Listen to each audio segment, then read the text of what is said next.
I had a great story recently, I love telling it, of a little girl who was in a drawing lesson. She was 6, and she was at the back drawing, and the teacher said this little girl hardly ever paid attention.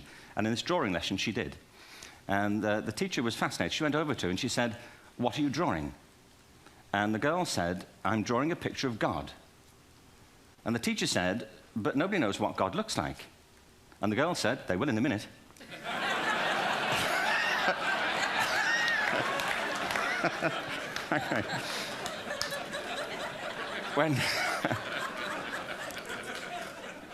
When my son was 4 in England, actually he was 4 everywhere, to be honest. I mean, for being strict about it, wherever he went, he was 4 that year. But he was in the Nativity play. Do you remember the story? No, it was big. It was a big story. Mel Gibson did the sequel. You may have seen it. I don't know. It was Nativity 2. But James got the part of Joseph, which we were thrilled about. We consider this to be one of the lead parts. We had the place crammed full of agents and T-shirts, you know. James Robinson is Joseph. He didn't have to speak, but do you know the bit where the 3 kings come in? They come in bearing gifts, and they bring gold, frankincense, and myrrh. This really happened. We're sitting there, and they, I think, just went out of sequence. Because we talked to the little boy afterwards and said, you know, "Are you okay with that?" And they said, "Yeah, why was that wrong?" They just switched. I think that was it. Anyway, the 3 boys came in, little 4-year-olds with tea towels on their heads, and they put these boxes down. The first boy said, "I bring you gold."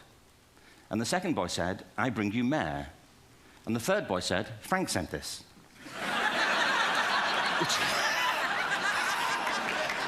That was great.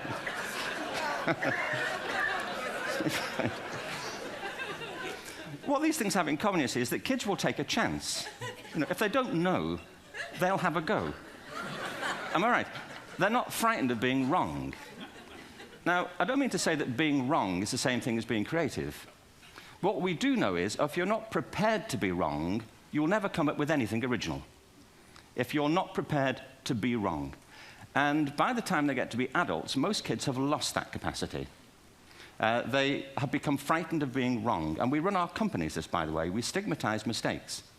And we're now running national education systems where mistakes are the worst thing you can make. And the result is that we are educating people out of their creative capacities.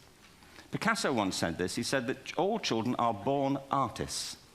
The problem is to remain an artist as we grow up. I believe this passionately, that we don't grow into creativity, we grow out of it. Or rather, we get educated out of it.